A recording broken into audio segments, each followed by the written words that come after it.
یہ ان لوگوں کا جلسہ ہے تو جو دوستوں بھارت کی آزادی میں ان کے بزرگوں آج کا ویڈیو بہت زیادہ خاص ہے، انت تک بنے رہیے گا۔ دارالسلام کا ویڈیو ہے، کس طرح سے زبردست طریقہ سے اسدالدین اویسی صاحب نے بیان رکھے ہیں۔ 1 لاکھ کا اوپر عدنی اکٹھا ہو چکے ہیں۔ اور دوستو اس ویڈیو میں اویسی صاحب نے نعرہ تکبیر کا بیان کیے ہیں، نعرہ لگائے ہیں۔ اس دارالسلام کے گراؤنڈ سے کوئی اس کا جواب نہیں دے گا۔ سنیے، جو پہلا نعرہ ہم لگائیں گے، آپ بھائی صاحب آپ نعرے لگائیں گے یا سن رہے ہیں بات کو؟ بیٹھیے، بیٹھو، بس کرو، بیٹھیے۔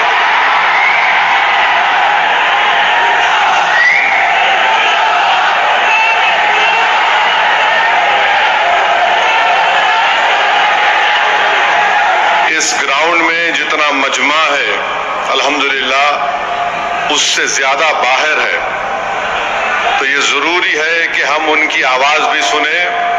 تو میں باہر جو مجمع کھڑا ہوا ہے ان سے اپیل کروں گا کہ آپ ہمارے ساتھ نعرہ لگائیے۔ گراؤنڈ میں کوئی نعرہ نہیں لگائے گا۔ نعرہ تکبیر، نعرہ تکبیر،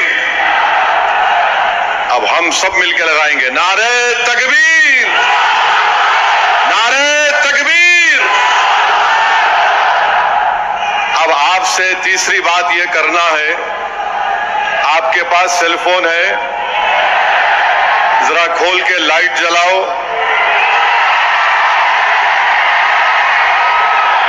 تاکہ ہمارے بی جے پی والوں کی دماغ کی بتی جلے۔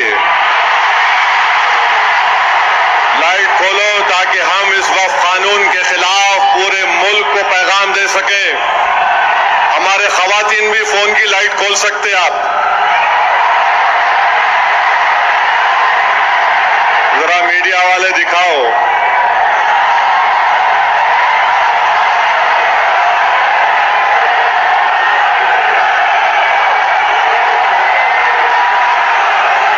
اب ذرا جیب میں رکھ لو فون کو۔ آپ سے اہم بات یہ کہہ رہا ہوں کہ اب جب جلسہ ختم ہو کے یہاں سے آپ نکلیں گے، آپ لوگ پرامن طریقے سے اپنے اپنے مقامات کو جائیں گے۔ آپ جھنڈے لہراتے ہوئے نہیں جائیں گے، صبر و تحمل کا مظاہرہ کرتے ہوئے سرزمین حیدرآباد کے امن کو اور مضبوط کرتے ہوئے آپ یہاں سے جائیں گے نا آرام سے انشاءاللہ۔ اور گھر کو جا کے بیٹھنا نہیں، عشاء کی نماز گول نہیں کرنا، عشاء پڑھنا ہے میرے کو بھی اور آپ کو بھی، تو عشاء بھی پڑھیں گے نا آپ۔ اب مسئلہ یہ ہے کہ کسی شاعر نے اچھا کہا تھا، جب ضمیر و ظرف کا سودا ہو دوستو، جب ضمیر و ظرف کا سودا ہو دوستو، قائم رہو حسین کے انکار کی طرح۔ میں آپ کو یہ بتانا ضروری سمجھتا ہوں کہ اس قانون کے خلاف آل انڈیا مسلم پرسنل لا بورڈ استانوں کو یا عیدگاہ کو بچانے کے لیے احتجاج نہیں کر رہے، ہم احتجاج اس لیے کر رہے ہیں کہ جو سیاسی طاقتیں آج اس ملک پر حکمران ہیں وہ ہم کو مٹانا چاہتے ہیں، اور ہم ان کو یہ بتانا چاہ رہے ہیں کہ ہم اپنے آپ کو مٹنے نہیں دیں گے۔ انشاءاللہ تعالی جمہوری طریقے سے تم مٹ جاؤ گے۔ ہم ان کو بتانا چاہ رہے ہیں کہ ہم جھکنے والے نہیں ہیں، ہم انگریزوں کی 200 سال کی غلامی کو قبول نہیں کیے، تو ہم تمہارے اقتدار میں تم جو بیٹھے ہو اور تم ایسے قانون بنا رہے ہو جو ہمارے آئین اور سمویدھان کے فنڈامنٹل رائٹ کے خلاف ہے۔ میں نے پارلیمنٹ میں اس قانون کو پھاڑا تو صرف اپنے طور پر نہیں پھاڑا بلکہ بھارت کے غیور تمام ہندوستانیوں کی طرف سے اس قانون کو پھاڑا، جو ہندو بھی ہے، مسلمان بھی ہے، سکھ بھی ہے، عیسائی بھی ہے، جو آج بھی اس ملک کی خوبصورتی کو پہچانتے ہیں۔ بھارت کی خوبصورتی اس کا اتحاد ہے، भारत की खूबसूरती उसका भाईचारा है। भारत की खूबसूरती नरेंद्र मोदी नहीं है मेरे अजीज दोस्तों और बुजुर्गों। भारत की खूबसूरती उसका भाईचारा है। भारत की खूबसूरती उसकी मस्जिद भी है, मंदिर भी है, दरगाहें भी है, खानकाएं भी है। और जो लोग इस भाईचारगी को खत्म करना चाहते हैं वो भारत को कमजोर कर रहे हैं। तो हमारा एहतजाज इसलिए भी है कि वो लोग जो हमको सफ़े हस्ती से मिटाना चाहते हैं, हम उनको पैगाम देना चाहते हैं कि हम मिटने वाले नहीं हैं। मैं बार बार कह चुका हूं, जब तक हम दुनिया में जिंदा है कयामत नहीं आएगी। जिस दिन हम चले जाएंगे सूर फूका जाएगा, याद रखो। और अगर बीजेपी ये समझ रही है कि उन्होंने 2014 में इख्तिदार पर आए तो पहले ट्रिपल तलाक का ऐसा कानून बनाया जो मुस्लिम खवातीन के खिलाफ बनाया, फिर उसके बाद उन्होंने CAA का कानून मजहब की बुनियाद पर बनाया, फिर उसके बाद उन्होंने UAPA के कानून को गंदे तरीके से उसको और ताकतवर बना दिया, फिर उसके बाद उन्होंने मजहब तब्दीली का कानून अपनी बीजेपी जहां पर इख्तिदार में रियासत में बनाया, फिर अब वो यूनिफॉर्म सिविल कोड बनाने की बात कर रहे हैं। 11 साल से नरेंद्र मोदी सिर्फ मुसलमानों की मजहबी शनाख्त पर हमला कर रहे हैं। 11 साल से नरेंद्र मोदी सिर्फ मुसलमानों की मस्जिदों को छीनने की कोशिश कर रहे हैं। 11 साल से नरेंद्र मोदी मुस्लिम खवातीन को ताकतवर बनाने के बजाय उनके सरों से हिजाब को छीन रहे हैं। 11 साल से नरेंद्र मोदी बुलडोजरों के जरिए सबसे ज्यादा दलित और मुसलमानों के घरों को तोड़ दिया। अब यूनिफॉर्म सिविल कोड के नाम पर हमारी शरीयत को हमसे छीनना चाहते हैं। वो शरीयत जो शरीयत एप्लीकेशन एक्ट 1937 है, जब संविधान बन रहा था तो बाबा साहेब अंबेडकर ने कहा था कि शरीयत एप्लीकेशन एक्ट बरकरार रहेगा, मगर आज नरेंद्र मोदी ये समझते हैं कि मैं बाबा साहेब अंबेडकर से बड़ा दूरअंदेश हूं। मिस्टर मोदी, आप अंबेडकर के पैर की धूल भी नहीं है, इस बात को याद रख लो आप। मेरे अजीज दोस्तों और बुजुर्गों, और दूसरी बात यह, मैं आपसे कह रहा हूं कि अपने सफों में इत्तेहाद को मजबूत रखिए। ये लड़ाई जो आप और हम मिलकर अपने दीगर सेकुलर हिंदू भाइयों के साथ, सिख भाइयों के साथ लड़ रहे हैं, याद रखो बीजेपी संघ परिवार हमारे सफों से बाज मीर जाफर, मीर सादिक को खड़ा करेगी। इनसे एहतियात करो। मगर आज मालूम हुआ कि जाफर पाशा में कश्फो करामात भी है।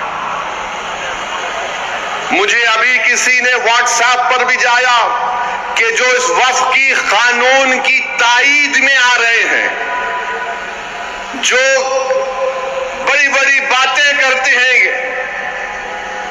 ख्वाजा अजमेरी के आस्थाने से उनका ताल्लुक है, जाफर पाशा की तकरीर को लाइव बैठकर देख रहे थे, तो मालूम हुआ उनको भी बड़ा डर हो गया है कि अब हैदराबाद से एहतजाज बुलंद होगा।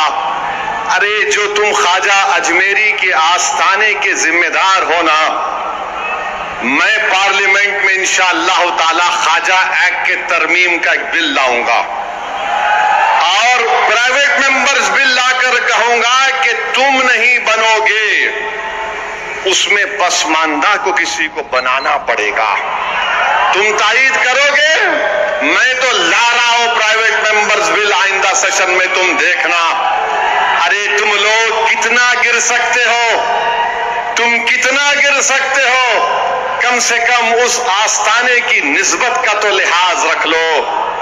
तुम उस आस्थाने की निस्बत का तो लिहाज रख लो, और इस बात को भी याद रख लो कि जब तुम और हम इस दुनिया से जाएंगे तो आरएसएस वाले अगर तुमको कंधे पर लेकर गए कब्रिस्तान में, तो तो फिर अंदर जाने के बाद जब फरिश्ते पूछेंगे कौन है तेरा रब, तो तुम क्या मोदी बोलोगे या अल्लाह बोलोगे? देख लो इस बात को। हम तो अल्लाह ही बोलने वाले हैं और बोलते रहेंगे। अल्लाह ही हमारी मदद करेगा और अल्लाह ही इनको शिकस्त देगा इंशाअल्लाह ताला। हम तौहीद परस्त हैं और हमको फख्र है इस बात का कि रब्बे कायनात जिस चीज का मालिक अल्लाह है, मोदी कह रहे हैं कि उसका मालिक अल्लाह नहीं रहेगा। अब मोदी आप खुद देखोगे अल्लाह कैसा बता देगा अपना जल्ले जलालहू, आप देखेंगे। आप इस कानून को तुमको वापिस लेना पड़ेगा। जिस तरह हमारे किसान भाइयों ने हमको रास्ता दिखाया, हम उसी रास्ते पर एहतजाज करेंगे। जब तक कानून वापिस नहीं होगा भारत में पुरअमन एहतजाज होगा। आप तैयार हैं कि लंबी जमहूरी लड़ाई लड़ने के लिए, या फिर कोका कोला की तरह उड़ के फिर ठंडे तो नहीं बैठ जाएंगे? क्या आप तैयार हैं जमहूरी एहतजाजी लड़ाई लड़ने के लिए? अगर आप तैयार हैं तो आप अपने आप से वादा कर लीजिए कि जब तक ये काला कानून वापिस नहीं होगा हम एहतजाज करेंगे, हम पीछे नहीं हटेंगे, पुरअमन एहतजाज हमारा होगा। याद रखो मेरे अजीज दोस्तों और बुजुर्गों, हम अल्लाह जिस जमीन का, जिस जायदाद का मालिक है उसकी हिफाजत के लिए आगे बढ़ रहे हैं। हम अल्लाह के घर की हिफाजत के लिए आगे बढ़ रहे हैं। हम औलिया अल्लाह के आस्थानों की हिफाजत के लिए आगे बढ़ रहे हैं। हम अपने ईदगाहों की हिफाजत के लिए आगे बढ़ रहे हैं। और याद रखो इंशाअल्लाह ताला अल्लाह हमारी इस कोशिशों को कबूल करेगा, अल्लाह हमारे इस ईसार को कबूल करेगा। हम जो भी एहतजाज होगा उसमें हिस्सा लीजिए, उसको कामयाब करिए। ये कोई सियासी पार्टी का एहतजाज नहीं है, ये इलेक्शन के वोटों को बटोरने का एहतजाज नहीं है। जिस चीज का मालिक है उसकी हिफाजत करने के लिए एहतजाज हो रहा है पूरे मुल्क में इंशाअल्लाह ताला। जो मुस्लिम पर्सनल बोर्ड ने प्रोग्राम बनाया उसमें हिस्सा लीजिए। जो तारीख के दिन आपसे कहा गया। हाँ दोस्तों, ये वीडियो देखकर आप लोगों को कैसा लगा होगा? पब्लिक किस तरह से दारुसलाम में भरे हुए थे, लाखों के तादाद में लोग भरे हुए थे। अगर ये वीडियो अच्छा लगा है दोस्तों, आगे तक शेयर ज़रूर करिएगा ताकि लोगों तक ये वीडियो फैल जाए। ज़्यादा से ज़्यादा शेयर करिएगा दोस्तों। मिलते हैं नेक्स्ट वीडियो में। अल्लाहू अकबर।